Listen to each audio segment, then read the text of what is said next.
ئیمڕۆ تقریبان لە بینی کاتژمێر 4 لە بۆ 6 بەیانی ئاگدارکراینەوە بۆی کەوا بۆڕی هێری سەرەکی گواستنەوەی ئاوی پرۆژه ئاوی ئیفراز سێشکە.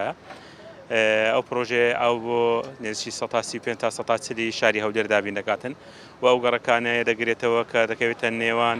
شەقامی سەرەکی هەولێر مەسیف تاکو هەولێر کەرکووک و بەشێکی ناو 6 مەتری و تاکو دەگاتە 120 مەتری و گەڕکی هەولێری نوێ و سێبەردان و بەشێکی کەس نەزانیش تقریبەن ئەو مەسافەیە کە باسم کرد نێزی 135 تا 140 شاری هەولێرە بە شێوەیەکی تێکرا ڕۆژانە 200,000 مەتر سێزە ئەو بۆ بۆڕێدا دەڕواتن. ئەو بۆڕێکە زۆری GRPە و بەڕاستی کێشەی ئەو بۆڕیە تەنها ئەوەیە کە بەرگەی سەدەماتی دەرێ ناگریتن ئەگەنا بۆڕێکە لە ڕووی کوالیتیەوە لە ڕووی دروستکردنەوە چەندین وڵات بەکاری دەینیتن چەندین کارگە هەیە لە دنیا ئەو بۆڕیە دروست دەکاتن ڕووی کوالیتی باشترین زۆری ئەو دەتوانی ئاوی بگواستەوە بە باشترین کوالیتی کێشەی تەفاعولاتی نییە و بەرگەی توانای گواستنەوەشی هەیە توانای تحملی داخلیشی زۆرە بەران سەدەماتی دەرێت تحمل ناکاتن. کێشەی دووەمی ئەوەیە لە هەر شوێنێک ئەگەر جوولە هەبیتن حرەکەک هەبیتن ئی خۆرەکەی وا دەکاتنکەوە ئەو بابەتە دیسانە جۆینەکانی هەروەشێتەوە و لیک دروستکاتنەوە چادەوری خۆی هەردەوەشێنتەوە دواتر بۆڕێکە هەرز دێنیتن. بەنسبەت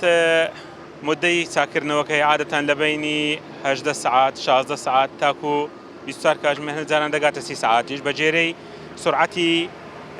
خلاصکردنی ئەو ئاوەی کە لەناو بۆڕەکەیدایە چونکە وەختێکی زۆری دەوێتن ئەگەنا چاکردنەوەکەی هەمووی لە نێوان 4 کاتژمێر تا 6 کاتژمێر دەخایەنیتن. دواتریش دوای ئەوەی کەەوە بۆڕێکە دەکەوێتەوە ژێر تێست ئەگە هیچ کێشەی نەبی ئینشاڵڵا کێشەی نابیتن لە نێوان 24 کاتژمێر تا 48 کاتژمێری دەوێتن تا ئەو بۆ هەموو گەڕەکانی شاری هەولێر دەگەڕێتەوە ئیلا ئەوانەی سڕیان هەبیتن لەوانەیە تۆزێک تاخیرتر دەبی ئەگەنا ئەویتکە لە نێوان 24 کاتژمێر تا 48 کاتژمێر تەواو شوێنەکان تەختێ دەکرێتەوە. دووبارە بوونەوەی ئەو بابەتە بەڕاستی وەکو باسمان کرد چەند هۆکارێک لە خۆی دەگری هۆکاری تەکنیکی هەیە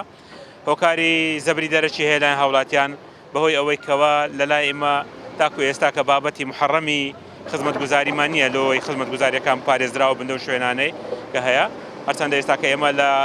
یاسای پاراستنی تۆڕ و بنسینەکانی ئاوڕۆمان لە کوردستان ئەومە تەزبیت کردیا کەوە بۆڕی لەو شێوە 15 مەتر لە هەردوو لایەن لە سنتەری بۆڕێکەی 15 مەتر بە 15 مەتر پارێزراوە بیتن و لەوانێ ئیشاراتیش دابدرێت لە مستەقبەلەشی نێزیک